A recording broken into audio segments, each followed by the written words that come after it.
தூத்துக்குடி மாவட்டத்தில் பாலிடெக்னிக் கல்லூரி விரிவுரையாளர் மீது மாணவி ஒருவர் அளித்த பாலியல் புகார் குறித்து போலீசாரும் கல்லூரி நிர்வாகத்தினரும் விசாரணை மேற்கொண்டிருக்கிறார்கள். இது தொடர்பான கூடுதல் விவரங்களோடு இணைகிறார் எமது செய்தியாளர் முருகானந்தம். வணக்கம் முருகானந்தம், உங்களிடம் இருக்கும் தகவல்களை பகிர்ந்து கொள்ளுங்கள்.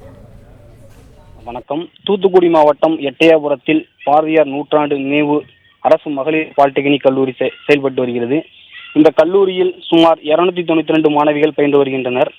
இந்த நிலையில் அந்த பாலிடெக்னிக் கல்லூரியில் பயிலும் மாணவி ஒருவர் அக்கல்லூரியின் விரிவுரையாளர் மீது பாலியல் புகார் அளித்துள்ளதாக கூறப்படுகிறது. இது குறித்து கல்லூரியில் அமைக்கப்பட்டுள்ள குழு அந்த மாணவியின் புகாரை விசாரித்து வருவதாக கல்லூரி நிர்வாகத்தினர் தெரிவித்துள்ளனர். அதேபோன்று விளாத்திகுளம் அனைத்து மகளிர் காவல் நிலைய ஆய்வாளர் புகார் கொடுத்த மாணவியிடம் தனியாக விசாரணை நடத்தி வருவதாக கூறப்படுகிறது. புகார் வந்துள்ளது. இந்த விசாரணை நடத்தி வருவோம் என்று ஆய்வாளர் தெரிவித்துள்ளார். மற்ற விவரங்களை தெரிவிக்க தற்போது கல்லூரி நிர்வாகத்தினர் மற்றும் காவல்துறையினர் மறுப்பு தெரிவித்துள்ளனர். பிளே ஸ்டோர் மற்றும் ஆப் ஸ்டோரில் இருந்து பாலிமர் செயலியை QR கோடு மூலம் பதிவிறக்கம் செய்யுங்கள். செய்திகளை உடனுக்குடன் பெறுங்கள்.